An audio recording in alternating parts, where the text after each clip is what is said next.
السلام علیکم ورحمۃ اللہ وبرکاتہ۔ سامعین کرام، حضرت حمزہ بن عبد المطلب رضی اللہ تعالی عنہ یہ حضور صلی اللہ علیہ وآلہ وسلم کے چچا ہیں، اور چونکہ انہوں نے بھی حضرت سویبہ یا حضرت صوبیہ رضی اللہ تعالی عنہ کا دودھ پیا تھا، اس لیے دودھ کے رشتے سے یہ حضور صلی اللہ علیہ وآلہ وسلم کے رضاعی بھائی ہیں، اور صرف 4 سال حضور صاحب السلام سے عمر میں بڑے ہیں، اور بعض کا قول ہے کہ صرف 2 ہی سال کا فرق تھا۔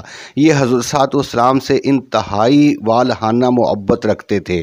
یہی وجہ ہے کہ جب ابو جہل نے حرم کعبہ میں حضور صلی اللہ علیہ وآلہ وسلم کو برا بھلا کہا، یعنی کہ آپ کی نعوذ باللہ توہین کی، تو یہ باوجود یہ کہ ابھی مسلمان نہیں ہوئے تھے، لیکن جوش غضب میں آپے سے باہر ہو گئے اور حرم کعبہ میں جا کر ابو جہل کے سر پر اس زور سے اپنی کمان ماری کہ ان کا سر پھٹ گیا اور ایک ہنگامہ مچ گیا، اور آپ نے ابو جہل کا سر پھاڑ کر بلند آواز سے کلمہ پڑھا اور قریش کے سامنے زور زور سے اعلان کیا کہ میں بھی مسلمان ہو چکا ہوں، اب کس کی مجال ہے کہ میرے بھتیجے کی توہین کرے۔ بہرحال اس میں اختلاف ہے کہ آپ اعلان نبوت کے دوسرے سال یا کہ 6 سال مسلمان ہوئے۔ بہرحال آپ کے مسلمان ہو جانے پر اسلام کو اور مسلمانوں کو ایک بہت ہی طاقتور سہارا مل گیا، کیونکہ آپ کی بہادری اور جنگی کارناموں کا تمام بہادران قریش کے اوپر ایک رعب اور دبدبہ بیٹھا ہوا تھا۔ دربار نبوت سے آپ کو اسد اللہ اور اسد الرسول، یعنی کہ اللہ اور اس کا رسول کا شیر کا معزز خطاب ملا۔ سن 3 ہجری میں جنگ احد کے معرکہ میں لڑتے ہوئے جام شہادت سے سرفراز ہوئے اور سید الشہداء کے قابل احترام لقب کے ساتھ مشہور ہوئے۔ آپ کے قاتل کا نام وحشی بن حرب تھا، جو کہ بعد میں مسلمان ہو گئے تھے۔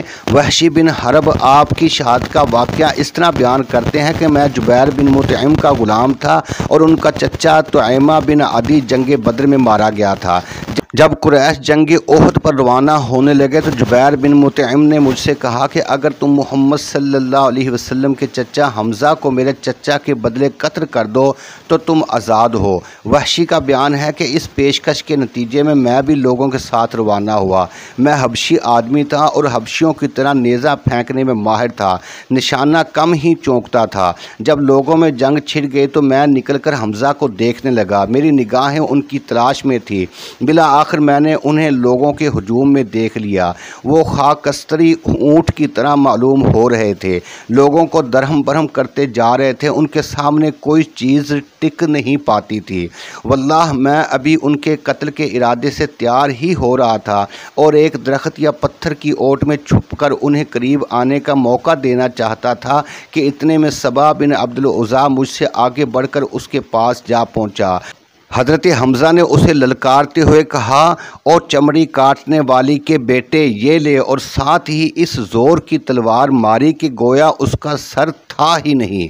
وحشی کا بیان ہے کہ اس کے ساتھ ہی میں نے اپنا نیزہ تولا اور جب میری مرضی کے مطابق ہو گیا تو اس کی طرف اچھال دیا، نیزہ ناف کے نیچے لگا اور پھر جسم سے پار گزر گیا۔ انہوں نے میری طرف اٹھنا چاہا لیکن مغلوب ہو گئے، میں نے ان کو اسی حال میں چھوڑ دیا یہاں تک کہ وہ فوت ہو گئے۔ اس کے بعد میں نے ان کے پاس جا کر اپنا نیزہ نکال لیا اور لشکر میں واپس جا کر بیٹھ گیا۔ میرا کام ختم ہو چکا تھا، مجھے ان کے سوا کسی اور سے سروکار نہ تھا، میں نے انہیں محض اس لیے قتل کیا تھا کہ آزاد ہو جاؤں۔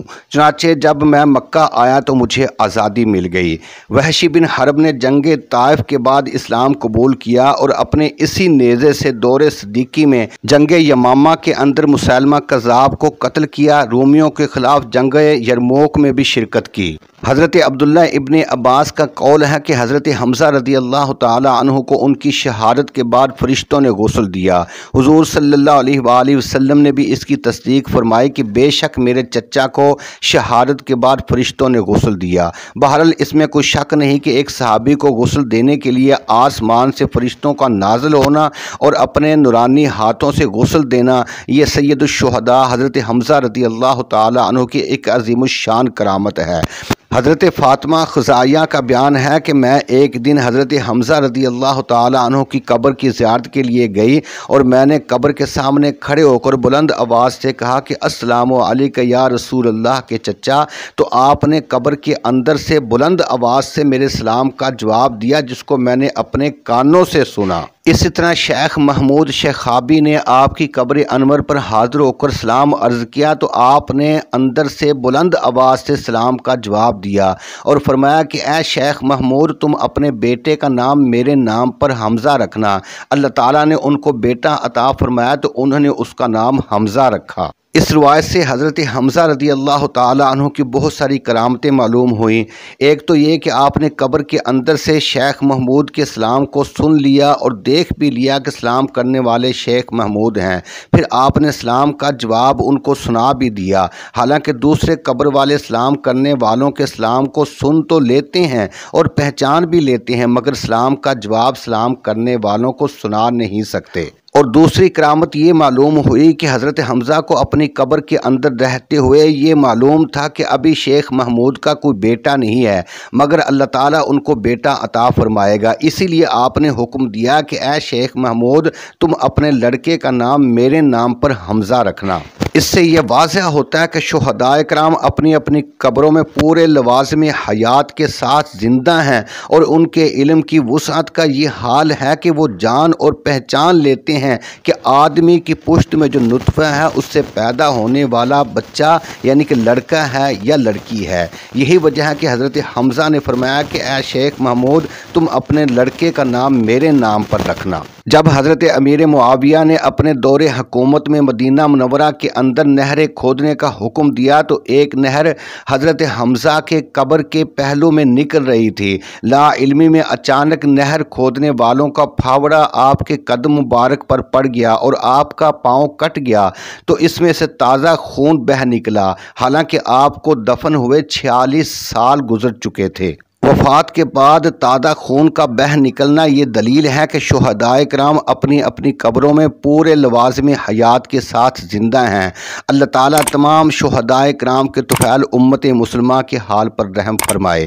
ناظرین، اگر ویڈیو اچھی لگے تو ہمارے چینل حوض کوثر کو ضرور سبسکرائب کریں، بیل کو بھی پریس کریں۔ اللہ حافظ۔